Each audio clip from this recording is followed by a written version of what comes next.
Terima kasih untuk kepercayaan dari Ibu Gembala di tempat ini. Saya boleh berbagi bersama dengan Bapak Ibu di dalam kita semua memperingati kenaikan Tuhan Yesus. Tadi waktu saya duduk di situ dan kita menyanyi, sebab Kau layak. Saya selalu membuat perenungan di dalam diri saya, membuat evaluasi bagi diri saya. Setiap kali saya mengatakan sesuatu, mari Bapak Ibu, waktu kita mengatakan sesuatu, biarlah kita mengatakan sesuatu itu dengan pengertian. Dan tadi saya mulai merenungkan kenapa saya bilang Tuhan Yesus itu layak untuk dipuji.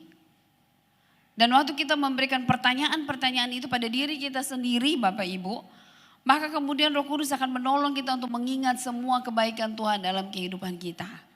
Sehingga waktu kita berkata bahwa Engkau layak dipuji Tuhan, Engkau layak ditinggikan, itu bukan cuma sekedar kata-kata lagu Bapak Ibu. Tapi sungguh itu adalah kata-kata yang keluar dari hati kita. Bahwa benar Tuhan lakukan semua perkara-perkara yang besar dalam hidup kita. Sehingga kita layak memberikan pujian buat Dia. Bahwa benar Tuhan sudah membuat mujizat-mujizat dalam kehidupan kita. Sehingga kita layak untuk menyembah Dia. Bahwa benar bahwa ada hal-hal baik yang Tuhan kerjakan. Tuhan kasih kepercayaan buat kita semua di tempat ini melayani. Di bidang kita masing-masing dengan cara kita masing-masing. Sebab itu kita layak bersyukur. Siapa kita? Betul? Tapi kalau Tuhan yang mempercayakan pelayanan demi pelayanan hal-hal baik dalam kehidupan kita. Berarti Tuhan itu layak diberikan ucapan syukur. Bapak Ibu, ada sesuatu yang beda dari hidup kita pada saat kita melakukan sesuatu dengan pengertian. Daripada kita melakukan sesuatu itu hanya ikut-ikutan. Karena apa yang kita lakukan dengan ikut-ikutan akan menjadi sebuah kebiasaan saja. Kosong, liturgi, agamawi. Tapi pada saat kita melakukan sesuatu dengan pengertian, itu akan menjadikan kekuatan bagi kita. Kehidupan baru bagi kita. Sebab itu mari waktu pagi hari ini pun kita memperingati kenaikan Tuhan. Waktu saya hari selesai acara di gereja tanggal 14, saya minta izin sebentar, saya ke Jakarta Bapak Ibu, ketemu dengan anak saya di Jakarta 2 hari dan saya baru datang tadi pagi. Dan waktu saya mulai merenungkan tentang kenaikan Tuhan, apa sih yang kita peringati gitu. Setiap kali kita memperingati kenaikan Tuhan gitu, saya mulai merubah paradigma saya Bapak Ibu. Karena setiap tahun selama Tuhan masih kasih kita umur panjang di dunia, kita akan selalu memperingati Natal, betul Bapak Ibu. Kita akan selalu memperingati Jumat Agung, kita akan selalu memperingati Paskah. Kita akan selalu memperingati kenaikan Tuhan. Dan kalau kita sendiri tidak berdoa, minta sama Tuhan, ada pesan khusus apa Tuhan buat kita. Setiap kali kita memperingati hari-hari itu akan menjadi sebuah perayaan agama biasa Bapak Ibu. Tapi pada saat kita setiap kali Tuhan kasih kita kesempatan untuk merayakan Natal, merayakan Jumat Agung, merayakan Paskah, dan kemudian kita bilang, Tuhan pesan khusus apa buat saya pribadi? Dan itu akan berubah menjadi kekuatan baru untuk kita menjalani hari-hari hidup kita ke depan. Amin Bapak Ibu, mari kita menjadi gereja Tuhan. Gereja Tuhan yang mendapatkan arahan dari Tuhan. Gereja Tuhan yang mendapatkan pesan dari Tuhan. Bukan saja secara gereja, secara korporat, tapi secara kita gereja pribadi masing-masing. Supaya kita menjadi orang-orang Kristen yang bertumbuh setiap hari dalam hari-hari pengiringan kita dengan Tuhan. Nah mari kita buka di dalam Kisah Para Rasul, kita baca firman Tuhan pagi hari ini. Kisah Para Rasul 1 ayat 6 sampai ayatnya yang ke-11. Kisah Para Rasul 1 ayat 6 sampai ayatnya yang ke-11. Saya akan bacakan buat Bapak Ibu pagi hari ini. Perikop yang diberikan oleh Lembaga Alkitab Indonesia adalah Yesus terangkat ke surga. Ayat 6, maka bertanyalah mereka yang berkumpul di situ, Tuhan, maukah engkau pada masa ini memulihkan kerajaan bagi Israel? Jawabnya, engkau tidak perlu mengetahui masa dan waktu yang ditetapkan Bapa sendiri menurut kuasanya. Tetapi kamu akan menerima kuasa kalau Roh Kudus turun ke atas kamu, dan kamu akan menjadi saksiku di Yerusalem dan di seluruh Yudea dan Samaria dan sampai ke ujung bumi. Ayat 9. Sesudah ia mengatakan demikian, terangkatlah ia disaksikan oleh mereka dan awan menutupnya dari pandangan mereka. Ketika mereka sedang menatap ke langit waktu ia naik itu, tiba-tiba berdirilah dua orang yang berpakaian putih dekat mereka dan berkata kepada mereka, "Hai orang-orang Galilea, mengapakah kamu berdiri melihat ke langit? Yesus ini yang terangkat ke surga meninggalkan kamu akan datang kembali dengan cara yang sama seperti kamu melihat dia naik ke surga." Bapak Ibu yang senang dengan judul khotbah, tadi waktu saya merenungkan, bukan tadi sih, beberapa hari waktu selama saya di Jakarta, waktu Ibu Gembala Saudara minta saya untuk sharing pagi hari ini, saya merenungkan Tuhan apa yang akan saya bagikan untuk jemaat di City Walk ini. Dan waktu saya merenungkan banyak hal yang Tuhan bicarakan buat saya. Tapi saudara yang senang dengan saya dapat waktu saya merenungkan hal ini tiba-tiba ada kalimat yang muncul dalam hati saya. Saya pengen kasih judul khotbah saya pagi hari ini pergi dan kembali, Bapak Ibu. Firman Tuhan ini mengajarkan kepada kita. Waktu saya merenungkan kepada firman Tuhan ini tiba-tiba ada lagu yang Bapak Ibu pasti ingatlah lagu yang dulu ya. Selamat tinggal kasih sampai kita jumpa lagi. Aku pergi takkan lama, hanya sekejap saja ku akan kembali lagi. Asal kau, apa Bapak Ibu? Tetap setia menanti. Waktu merenungkan kata-kata ini lagu diciptakan oleh orang Ambon Bapak Ibu. Dan saya tahu istrinya juga seorang pemuji. Dan pasti inspirasi dari lagu ini adalah tentang Tuhan. Ini pesan Tuhan untuk kita semua. Waktu dia terangkat naik ke surga, waktu dia pergi dia terangkat naik ke surga. Dia bilang sama murid-muridnya, saya akan pergi. Yohanes 14, 15, 16 menjelaskan bagaimana Tuhan bicara buat murid-muridnya. Dan mereka bilang apa? Sebentar lagi kamu tidak akan melihat aku. Lalu kalimat-kalimatnya Tuhan bilang begini, akan ada duka cita di hati kamu. Tidak ada orang yang pergi, orang-orang yang dekat dengan kita Bapak Ibu. Yang waktu mereka berangkat dan kita, oke, makasih kamu sudah pergi, oke, bye-bye, selamat jalan. Dan kita bahagia waktu dia pergi. Tidak ada Bapak Ibu. Setiap kali kita dekat dengan seorang, dan waktu orang itu pergi, pasti ada rasa sedih di dalam hati kita. Pasti ada rasa kehilangan di dalam hati kita. Betul Bapak Ibu? Waktu saya datang anak saya senang sekali. Tadi pagi subuh jam 12, jam 1 dia antar saya ke bandara tadi pagi. Waktu saya mau pergi dia peluk saya. Padahal kita akan kembali lagi ketemu Bapak Ibu. Tapi bagaimanapun perpisahan itu pasti akan selalu mendatangkan rasa sedih. Nah, di dalam kebenaran firman Tuhan yang kita baca tadi, Tuhan pergi dan disaksikan oleh murid-muridnya. Bapak Ibu bisa bayangkan keadaan murid-muridnya saat itu? Mereka mengharapkan segala sesuatu dari Tuhan. Kebanggaan hati mereka adalah Tuhan. Kemuliaan kehidupan mereka adalah Tuhan. Di mana Tuhan ada, mereka ada bersama-sama dengan Tuhan.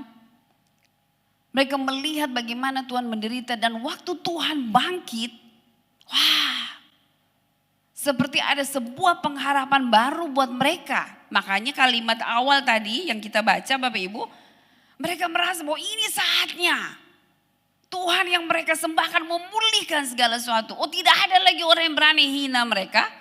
Tidak ada lagi orang yang berani memandang enteng mereka. Sebab rabi mereka, guru mereka, Tuhan mereka bukan sekedar manusia biasa. Tuhan mereka hidup. Dan selama masa itu sampai hari ini tidak ada satu tokoh agama pun yang hidup dari kematian. Makanya Bapak Ibu kalimatnya mereka bilang, Tuhan maukah engkau pada masa ini memulihkan kerajaan bagi Israel. Mereka berpikir siapa lagi yang bisa lawan mereka Bapak Ibu. Kalau Yesus yang jadi raja mereka. Ini bukan sembarang orang, ini pribadi yang baru bangkit dari kematian. Nah, kalau Tuhan yang jadi raja mereka, tidak ada lagi bangsa yang bisa melawan mereka. Tidak susah bagi Tuhan untuk mengalahkan bangsa Romawi waktu itu. Pemikiran mereka hanya sampai di situ. Tapi mari lihat bahwa Tuhan tidak berurusan, tidak berfokus kepada apa yang terjadi dalam masa yang terbatas di muka bumi ini. Urusan Tuhan adalah hal yang lebih besar daripada apa yang bisa dilihat oleh manusia. Terhadap hal yang bisa dipikirkan oleh manusia. Ya. Makanya Tuhan bilang, tetapi kamu akan menerima kuasa kalau Roh Kudus turun ke atas kamu. Mari lihat, Yesus memang pergi. Tapi dalam kepergiannya Tuhan, ini yang dia lakukan. Yang pertama adalah Tuhan memberikan Roh Kudus kepada kita. Coba mari kita baca dalam Yohanes 16. Yohanes 16. Bapak Ibu pasti sudah hafal ayat itu, Yohanes 16 ayat 7 kalau saya tidak salah. Yohanes 16 ayat 7, Tuhan bilang begini, ini Tuhan sendiri yang bilang buat murid-muridnya. Namun benar yang kukatakan ini kepadamu, adalah lebih berguna bagi kamu jika aku pergi. Ya. Sebab jikalau aku tidak pergi, penghibur itu tidak akan datang kepadamu. Tetapi jikalau aku pergi, aku akan mengutus dia kepadamu. Bapak Ibu jemaat yang dikasih oleh Tuhan Yesus, lihat. Tuhan sendiri bilang lebih berguna kalau Tuhan tidak ada. Sementara murid-murid dalam keterbatasannya mereka berpikir Tuhan gak boleh kemana-mana. Tuhan harus sama-sama dengan mereka. Tapi Tuhan bilang adalah lebih berguna jika aku pergi. Kalau Tuhan tidak terangkat dari kebangkitannya, 40 hari dia tetap ada di muka bumi dan dia tetap ada di muka bumi. Dia tidak pergi, dia tidak terangkat. Roh Kudus tidak datang ke dunia ini. Dan kalau Roh Kudus tidak datang ke dunia ini, kita semua tidak akan mengalami pertolongan, kita semua tidak akan mengalami penyertaan, kita semua tidak akan mengalami kuasa dari Roh Kudus di dalam kehidupan kita. Kita semua akan menjadi orang-orang yang bergantung full. Oke, sekarang kita masih bergantung. Tapi sekarang ini kita ada masuk di dalam satu masa di mana gereja Tuhan bisa maksimal melakukan segala yang Tuhan perintahkan kepada kita. Amin Bapak Ibu. Semua kita bisa berguna di dalam gereja Tuhan. Makanya Tuhan bilang adalah lebih berguna jika aku pergi. Sebab jikalau aku tidak pergi, penghibur itu tidak akan datang kepadamu. Tuhan pergi, tapi dia memberikan penghibur bagi kita. Ada satu kalimat juga yang bilang begini, kalau tidak salah di ayat 14. Tuhan bilang bahwa aku tidak akan membiarkan engkau menjadi yatim piatu. Yohanes 14 ayat 16 sampai ayat 16 sampai 18 kalau saya tidak salah Bapak Ibu bisa baca. Yohanes 14 dan Yohanes 16 itu bicara tentang Roh Kudus.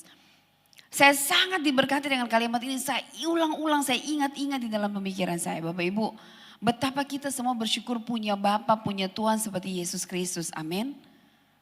Bahkan waktu dia mau pergi pun, dia mengingat keberadaan kita. Dia mengingat keberadaan murid-muridnya saat itu. Dia tahu betul, saya mau bilang, dia tahu banget gitu loh. Dia tahu sekali kondisi murid-muridnya. Orang tua yang punya anak-anak berkuliah di luar, pasti pernah merasakan bagaimana pertama kali berpisah dengan anak-anaknya. Saya punya anak laki-laki cuma satu Bapak Ibu. Dan waktu saya meninggalkan dia di Jakarta, hati ini rasanya berat sekali. Dan waktu saya ada dalam kondisi itu, firman ini datang kepada saya. Aku tidak akan membiarkan kamu yatim piatu. Bapak Ibu lihat apa korelasinya, apa hubungannya. Tuhan sedang mengajarkan kepada saya bahwa begitulah perasaan Tuhan. Waktu hendak meninggalkan murid-muridnya. Dia tahu murid-muridnya sendiri, dia tahu murid-muridnya tidak berdaya.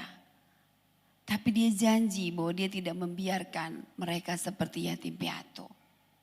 Dan waktu saya ada dalam kondisi itu saya bisa merasa seperti inilah anak-anak yang akan ditinggalkan oleh orang tua. Seperti inilah perasaan orang tua yang akan meninggalkan anak. Sedih, berat, khawatir, ini anak bisa enggak urus diri sendiri, ini anak mampu enggak menjalani hari-hari. Pemikiran-pemikiran itu pasti ada. Dan bersyukurnya Bapak Ibu Tuhan kita, Tuhan memikirkan sampai hal-hal yang seperti itu. Sebab itu hari ini Bapak Ibu jemaat Tuhan yang dikasihi. Mari ingat apapun kondisimu hari ini. Tuhan memikirkan segala sesuatu yang terjadi dalam kehidupanmu. Dia Tuhan yang bertanggung jawab atas kehidupan kita. Dia khawatir dengan segala sesuatu yang terjadi atas hidup kita. Dan hebatnya adalah dia tidak membiarkan kita sendiri. Dia memberikan Roh Kudus kepada kita semua. Dia memberikan penolong kepada kita semua. Mengingat akan perkataan Tuhan ini saja Bapak Ibu, itu membuat saya tenang. Tenang bahwa anak saya juga punya Roh Kudus. Waktu Tuhan tidak membiarkan kita semua seperti yatim piatu, Tuhan juga tidak akan membiarkan anak saya seorang diri di Jakarta. Pasti ada Tuhan membawa orang-orang untuk menolong dia dalam kondisi-kondisi yang dia butuhkan. Dan saya percaya itu juga terjadi buat kita semua Bapak Ibu. Pagi hari ini, hal pertama yang akan kita ingat, waktu dia pergi, dia tidak meninggalkan kita sendirian. Dia tidak membiarkan kita seperti yatim piatu. Tapi dia memberikan Roh Kudus kepada kita semua.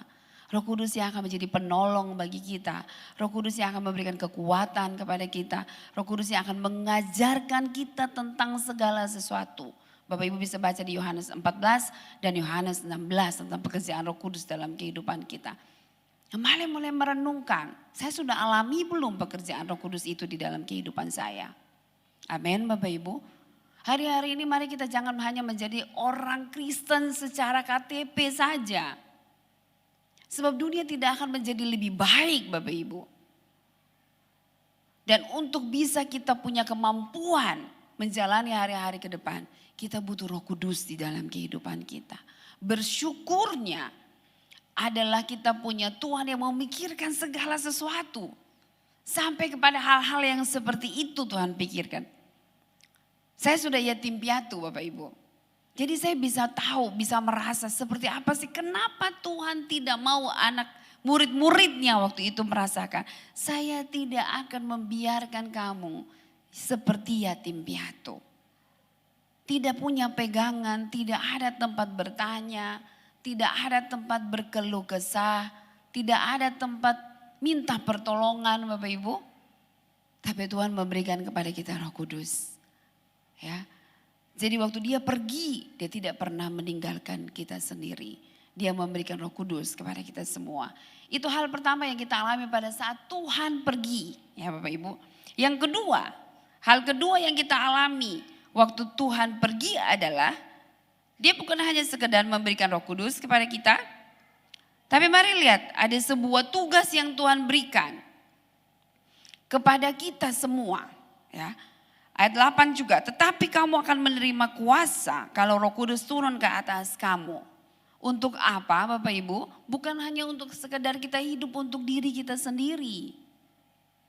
Bukan cuma Roh Kudus bantu kita mengatasi persoalan-persoalan hidup kita. Bukan hanya sekedar Roh Kudus melakukan mujizat-mujizat bagi kita sendiri. Bukan hanya Roh Kudus menolong kita untuk diberkati untuk diri kita sendiri. Bukan Bapak Ibu. Kalimat selanjutnya bilang buat kita, dan kamu akan menjadi saksiku di Yerusalem dan di seluruh Yudea dan Samaria dan sampai ke ujung bumi. Inilah tujuannya Tuhan memberikan Roh Kudus kepada kita semua. Bahwa kita hidup bukan untuk diri kita sendiri. Tapi kita hidup untuk menjadi saksi. Pengalaman-pengalaman kita bersama dengan Roh Kudus. Makanya tadi Bapak Ibu saya bilang, pastikan bahwa kita pernah mengalami pengalaman-pengalaman pribadi bersama Roh Kudus. Amin Bapak Ibu. Mulai hari-hari ini jadi orang Kristen yang selalu bertanya kepada Roh Kudus. Saudara kita selalu bilang, Roh Tuhan ada di dalam kita, amin. Christ in you, amin. Apa yang menjadi tandanya Bapak Ibu? Kalau Tuhan itu ada di dalam kita. Kenapa Daud begitu berani menantang Goliat? Ya Bapak Ibu. Kalimat yang dikeluarkan, yang dikatakan oleh Daud waktu dia berhadapan dengan Goliat adalah, Tuhan yang telah melepaskan aku dari cakar singa dan beruang. Saudara perhatikan, Tuhan itu juga Tuhan yang sama yang akan melepaskan aku dari tangan orang yang tidak bersunat itu. Apa yang membuat Daud begitu berani bisa menghadapi Goliat? Pengalamannya bersama dengan Tuhan. Waktu dia mengalami Tuhan melepaskan dia dari cakar singa dan beruang, dia percaya bahwa Tuhan yang sama akan menolong dia berhadapan dengan Goliat. Saudara tidak mungkin menjadi saksi di seluruh Yudea, Samaria, dan sampai ke ujung bumi kalau kita tidak punya pengalaman bersama dengan Roh Kudus. Amin Bapak Ibu. Tuhan memberikan kita Roh Kudus supaya kita tidak mengalami perasaan yatim piatu, ditinggalkan, dibiarkan sendirian, tidak berguna. Tapi Tuhan berikan Roh Kudus kepada kita untuk kita punya pengalaman dengan Roh Kudus setiap hari. Waktu saudara baca dalam Yohanes 14 dan Yohanes 16 tentang apa yang dilakukan Roh Kudus kepada kita. Dan kita mengalami itu secara pribadi dalam kehidupan kita. Saat itulah Bapak Ibu, kita akan menjadi saksi dimanapun kita pergi. Kalau saudara makan makanan enak, saudara rekomendasi enggak ke orang lain Bapak Ibu?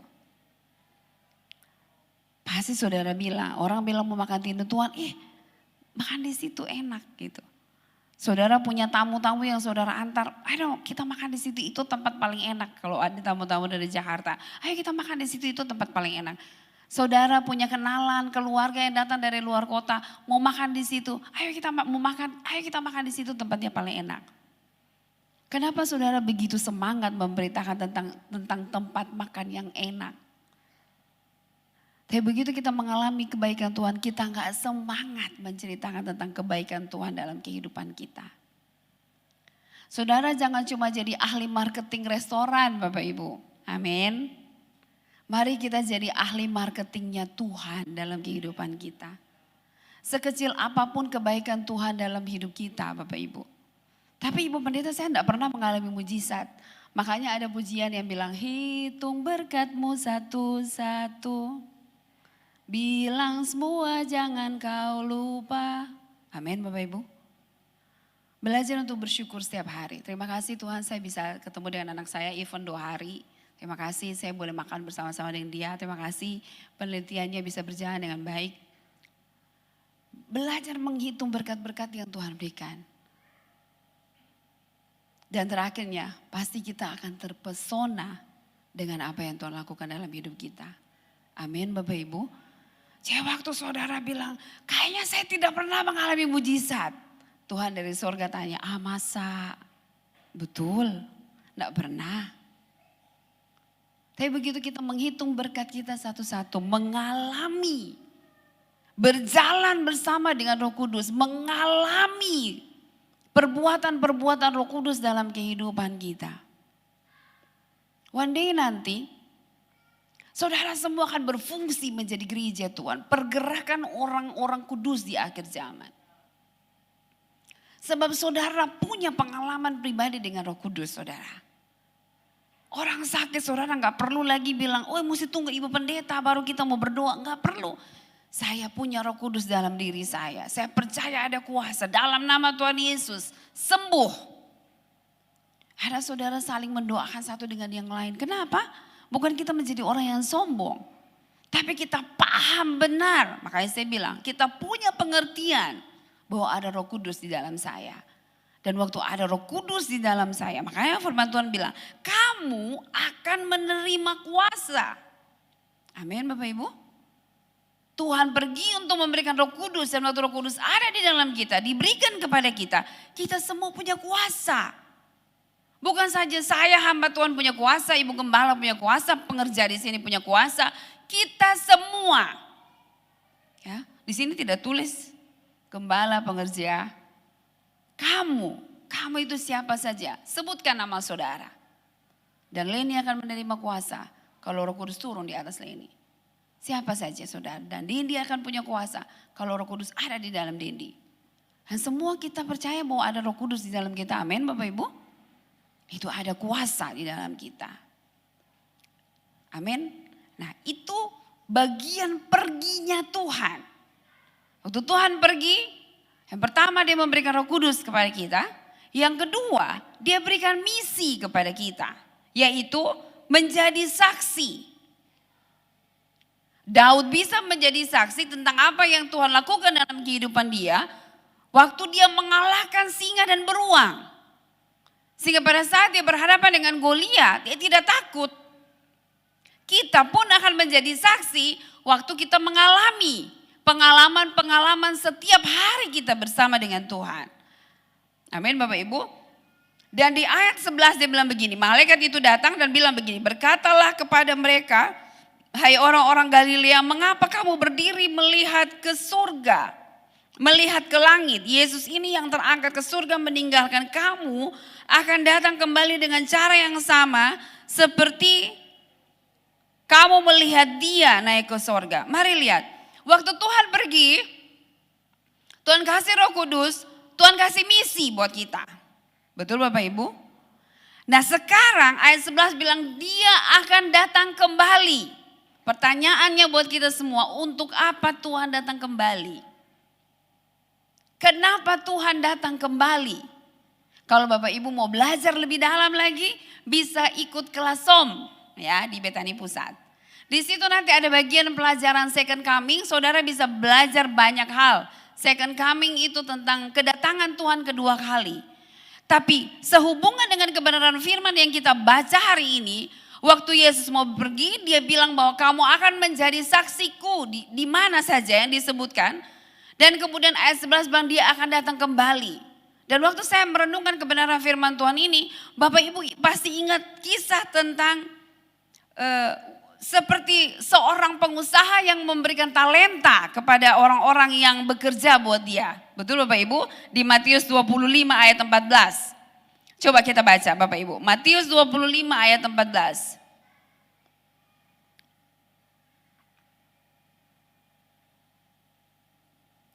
Nanti kalau saudara belajar di SOM, ya Bapak Ibu, kalau saudara belajar di SOM, saudara akan temukan banyak hal. Yesus datang kembali untuk pengadilan terakhir, Yesus datang kembali untuk membangkitkan orang-orang percaya. Tapi mari saya mau ingatkan salah satu alasan Tuhan Yesus datang kembali. Itu sama dengan seorang pengusaha di dalam Matius 25 ayat 14 begini. Sebab hal kerajaan sorga sama seperti seorang yang mau bepergian ke luar negeri yang memanggil hamba-hambanya dan mempercayakan hartanya kepada mereka. Ayat 19 Bapak Ibu, firman Tuhan bilang apa? Lama sesudah itu, apa Bapak Ibu? Pulanglah tuan hamba-hamba itu lalu apa Bapak Ibu? Mengadakan perhitungan dengan mereka. Saudara lihat, waktu Tuhan mau naik ke surga, Tuhan kasih misi buat kita semua. Misinya adalah kita menjadi saksi dalam kehidupan kita. Dan waktu dia datang kembali Bapak Ibu, sama seperti seorang pengusaha yang datang membuat perhitungan kepada hamba-hambanya, Tuhan juga akan bertanya kepada kita, kamu sudah menjadi saksi belum? Waktu saya naik, saya kasih kuasa, saya kasih Roh Kudus untuk menemani kamu, menolong kamu dalam hidup, berjalan bersama-sama dengan kamu, supaya kamu jadi saksi. Kamu ngalamin pekerjaan Roh Kudus, kamu sudah menjadi saksi atau belum? Amin Bapak Ibu. Pertanyaan itu yang akan Tuhan tanya buat kita semua. Waktu saya merenungkan kebenaran firman Tuhan itu, kebenaran firman Tuhan ini Bapak Ibu, saya juga mengevaluasi diri, iya benar ya. One day nanti, waktu Tuhan datang, Tuhan pasti akan bertanya kepada saya, kamu sudah menjadi saksi belum Leni? Karena itu yang Tuhan titipkan. Seorang pengusaha pergi mempercayakan hartanya kepada hamba-hambanya. Waktu dia kembali, dia mengadakan perhitungan dengan hamba-hambanya. Tuhan pergi kasih kuasa buat kita, Roh Kudus. Dan kemudian memberikan kita tugas untuk menjadi saksi. Pertanyaan waktu Tuhan kembali adalah, kamu sudah menjadi saksi atau belum? Bapak Ibu jemaat Tuhan di BCW, mari mulai bertanya buat diri kita masing-masing. Saya sudah menjadi saksi atau belum? Yang pertama tadi, apakah saya sudah dipenuhi oleh Roh Kudus? Yang kedua, apakah saya sudah menjadi saksi bagi kerajaan Allah? Amin Bapak Ibu. Nah, mari belajar sedikit lagi Bapak Ibu, saya sudah akan selesai. Di 3 orang yang dipercayakan hartanya oleh Tuhan ini, ada yang mendapat 5 talenta, ada yang mendapat 2, dan ada yang mendapat 1. Kalimat dalam Matius 25 ayat-ayat yang membahas tentang talenta, ada kalimat ini, semua diberikan sesuai kemampuan. Ya Bapak Ibu, mari perhatikan. Dan kepada kita semua, apa yang akan kita saksikan dari pengalaman-pengalaman kita akan saling berbeda satu dengan yang lain. Mari kita tidak menjadi anggota tubuh Kristus yang saling iri hati satu dengan yang lain. Sebab Tuhan ajar kita di dalam bagian firman yang lain bahwa gereja itu seperti tubuh Kristus. Ada yang punya posisi di tangan, ada yang punya posisi di telinga, punya posisi di mata, mulut, kaki. Amin Bapak Ibu. Bahkan ada yang punya posisi di bagian-bagian tersembunyi yang tidak dilihat.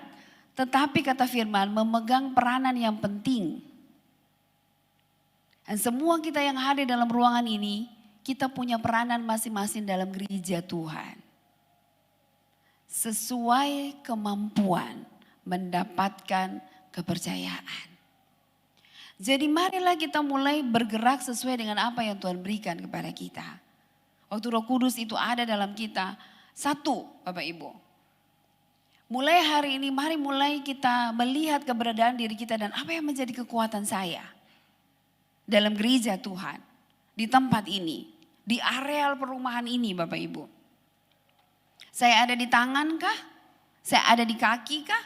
Saya ada di mata? Saya ada di telinga sebagai pendoa mendengarkan apa yang Tuhan sampaikan? Ya kan Bapak Ibu? Saya ada di kaki yang pergi bergerak menginjili, saya ada di tangan yang tangan kanan memberi, tangan kiri tidak perlu tahu Bapak Ibu. Mari mulai cari tahu posisi saya dalam gereja Tuhan di mana. Keberadaan saudara bukan hanya sekedar memenuhi kursi-kursi sebagai jemaat. Tapi posisi kita masing-masing ada sebagai tubuh Kristus, bagian-bagian dari tubuh Kristus. Nah, mari kita mulai memahami posisi saya di bagian mana Bapak Ibu. Supaya kita masing-masing ada satu bagian kebenaran firman yang saya pelajari, yang saya siapkan materinya juga. Saya beri judul itu mission complete ya. Nah, supaya kita masing-masing bisa menyelesaikan misi kita Bapak Ibu. Kalau anak-anak muda main game, begitu selesai satu stage, itu pasti mission complete, misi selesai. Nah kita masing-masing belum Bapak Ibu. Waktu Tuhan kasih amanat agung buat kita, misi kita belum selesai. Karena kita masih ada di dunia ini, amin Bapak Ibu. Selama kita masih ada di muka bumi ini, misi kita belum selesai. Sampai Tuhan datang dan membuat perhitungan bagi kita masing-masing, baru dikatakan misi kita selesai. Orang yang punya 2 talenta, 5 talenta, 2 talenta dan 1 talenta. Waktu Tuhan datang membuat perhitungan dengan mereka. Waktu mereka mempertanggungjawabkan apa yang dipercayakan kepada mereka. Baru dikatakan misi mereka selesai. Dan kita semua, misi kita belum selesai. Masih ada waktu buat kita untuk memperbaiki langkah-langkah kita selanjutnya. Saya lihat anak-anak kalau main game itu Bapak Ibu, waktu mereka kalah dalam satu babak, mereka pelajari lagi step-stepnya, apa yang salah. Supaya saya bisa mengalahkan bagian ini, supaya saya bisa menang. Itu anaknya udah ketawa-ketawa, berarti dia sering main game, dia tahu tuh langkah-langkahnya kayak apa. Ya kan? Dia belajar lagi, mereka dengar lagi tutorial dari YouTube, apa yang salah ya? Apa yang salah? Bagaimana saya bisa mengalahkan musuh saya? Nah mari kita juga jadi orang percaya yang pintar Bapak Ibu. Jangan menjadi orang percaya yang biasa-biasa saja. Mari mulai cari tahu apa yang menjadi kekuatan kita masing-masing. Jangan fokus pada kelemahan kita. Minta Tuhan tolong kita untuk mengalahkan kelemahan-kelemahan kita. Belajar lagi bagaimana cara kita mengalahkan musuh kita. Amin Bapak Ibu. Yang kedua, maksimal dengan apa yang kita punya. Enggak perlu kita mau duduk di posisi orang lain Bapak Ibu. Bagaimana kalau tiba-tiba mulut kita pindah di mata? Indahkah Bapak Ibu? Jangan pikir yang susah-susah. Kalau kita gereja Tuhan ini seperti tubuh kita secara manusia jasmani. Saudara bisa bayangkan kalau tiba-tiba tangan ini pindah di kaki. Kaki pindah di kepala Bapak Ibu. Kita bukan manusia lagi, kita monster Bapak Ibu. Bapak Ibu pernah nonton film Monster Inc? Saya suka film kartun ya Bapak Ibu. Itu tidak beraturan. Mata satu di tengah-tengah, badannya hijau besar gitu Bapak Ibu. Saya tidak mau dalam kondisi seperti itu. Karena orang dengan talenta yang tepat, berada di tempat yang tidak tepat, hasilnya tidak akan maksimal Bapak Ibu. Tapi orang dengan talenta yang tepat, berada di tempat yang tepat, hasilnya akan maksimal. Amin Bapak Ibu. Jadi mari kita gak perlu, kenapa dia bisa dapat 2? Kenapa dia dapat 5, saya cuma punya 1. Dan kemudian sama seperti hamba yang jahat itu, kita gali tanah, sudahlah biar Jo. Kalau Ibu Gembala tidak mau kasih kita kepercayaan apa-apa, tidak mau, kita sudah mau. Biar Jo begitu-begitu Jo. Sampai Tuhan Yesus datang kembali. Oke gak apa-apa. Tapi waktu Tuhan Yesus datang kembali, saudara akan dibilang begini, kau hamba yang jahat dan malas. Ya Bapak Ibu, tapi waktu kita hanya gak apa-apa, talenta saya cuma satu. Apa? Masak kasih orang makan. Ya gak apa-apa. Dan waktu saudara melakukan itu dengan segenap hati, rasa syukur, saudara memberkati banyak orang. Sama seperti perempuan yang datang dan mengurapi kaki Yesus dengan minyak. Semua orang mengusir dia waktu itu. Semua orang menghina dia waktu itu. Bahkan di dalam firman ditulis, perempuan berdosa datang mengurapi Tuhan. Kenapa penekanan kata berdosa itu ditulis? Itu memberikan pelajaran buat kita. Kalimat-kalimat selanjutnya dalam bagian firman Tuhan itu Tuhan sendiri bilang apa? Dimanapun Injil diberitakan, perempuan ini akan diceritakan. Amin Bapak Ibu. Jangan pernah pandang enteng apa yang Tuhan percayakan kepada kita. 1, 2, 5. Bukan tentang berapa banyak yang dipercayakan Tuhan. Tapi seberapa kita menghargai itu dan kita memaksimalkan itu dalam kehidupan kita. Amin Bapak Ibu. Yang pertama mengerti kekuatan kita. Di bagian yang kedua ya. Bagian yang kedua, bagaimana kita bisa menjadi saksi yang berhasil bagi Tuhan. Yang pertama kita mengerti kekuatan kita. Yang kedua memaksimalkan kekuatan kita. Yang ketiga, selalu minta tuntunan Roh Kudus dalam kehidupan kita. Waktu kita sudah tahu apa yang kita lakukan, minta arahan Roh Kudus Bapak Ibu. Itu gunanya juga Roh Kudus diberikan kepada kita. Setiap saat bertanya kepada Roh Kudus. Pekerjaan itu Tuhan punya, amin Bapak Ibu.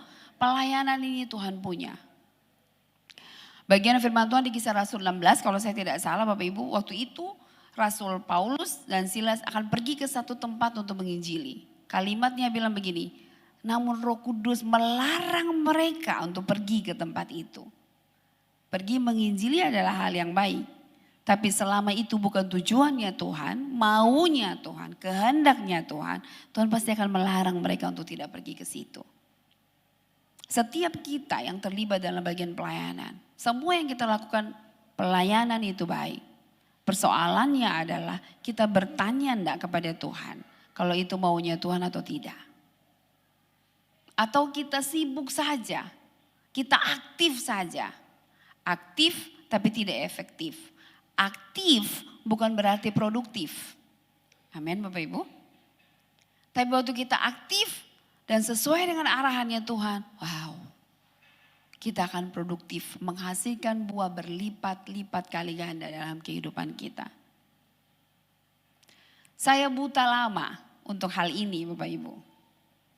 Dan waktu saya belajar dan Tuhan membukakan hal-hal yang baru buat saya menjadi orang yang lebih fokus dengan apa yang Tuhan mau saya lakukan. Saya mau maksimal dalam kehidupan saya. Kadang-kadang saya sibuk dengan hal yang lain. Tapi saya bersyukur waktu Tuhan sudah memberikan arahan itu. Saya mengenal kekuatan saya di mana. Saya berusaha maksimal dengan apa yang Tuhan percayakan kepada saya. Tuhan pasti arahkan saya kembali di jalurnya. Untuk apa yang harus saya lakukan. Dan saya bersyukur setiap kali sesuatu terjadi saya evaluasi hati saya. Saya tidak iri dengan orang lain. Karena saya tahu posisi saya di mana Bapak Ibu. Tugas saya apa, fungsi saya seperti apa dalam tubuh Kristus. Saya tetap mengerjakan pekerjaan yang Tuhan percayakan kepada saya, panggilan saya dengan setia. Amin Bapak Ibu. Mari kita belajar dari Tuhan Yesus. Salah satu hal yang saya pelajari mengakhiri khotbah saya pagi hari ini. Kenaikan Tuhan itu menandakan kepada kita. Seperti game yang tadi saya bilang, mission complete. Tuhan datang ke dunia untuk menebus kita manusia dari dosa. Kenaikan Tuhan itu menjadi tanda bahwa misi Tuhan sudah berhasil. Amin saudara. Saya berdoa, kita semua berdoa. Dan mari kita menjalani apa yang Yesus jalani. Supaya waktu Yesus datang kedua kali, Tuhan bilang buat kita semua, mission complete. Semua misi yang Tuhan kasih buat kita sudah selesai. Dan kita menjadi apa yang disebut di dalam Matius 25 ayat 21 bilang begini. Maka kata tuannya itu kepadanya, baik sekali perbuatanmu itu hai hambaku yang baik dan setia. Engkau telah setia dalam perkara yang kecil. Aku akan memberikan kepadamu tanggung jawab dalam perkara yang besar. Masuklah dan turutlah dalam kebahagiaan Tuhanmu. Kata masuklah dan turutlah dalam kebahagiaan Tuhanmu itu nanti. Waktu kita ketemu dengan Tuhan. Kali kedua nanti. Amin Bapak Ibu. Tapi perkataan engkau telah setia dalam perkara kecil. Aku akan memberikan kepadamu tanggung jawab dalam perkara yang besar. Kemaksimalan dalam melakukan tugas akan membuat kita akan diikuti dengan tanggung jawab lebih besar dan promosi dalam tugas-tugas selanjutnya. Itu tidak bisa dipungkiri Bapak Ibu. Kemaksimalan kita dalam melakukan tugas-tugas kita akan menarik promosi dan tanggung jawab lebih besar untuk dipercayakan kepada kita. Tuhan pergi, iya. Tapi dia pasti akan kembali. Jangan fokus kepada Tuhan pergi saja. Jangan bersedih terlalu lama. Sebab Tuhan kasih Roh Kudus buat kita. Dan yang kedua, ada tugas yang harus kita laksanakan. Supaya pada saat dia kembali, dia tanya, kamu sudah jadi saksi belum? Dan dengan bangga kita bisa bilang, sudah Tuhan. Saya mengerjakan 1 talenta saya. Sudah Tuhan. Saya mengerjakan 2 talenta saya. Sudah Tuhan. Saya mengerjakan 5 talenta saya. Supaya Tuhan bisa bilang buat kita semua, masuklah dan turutlah dalam kebahagiaan Tuhanmu. Hai engkau hambaku yang baik dan setia.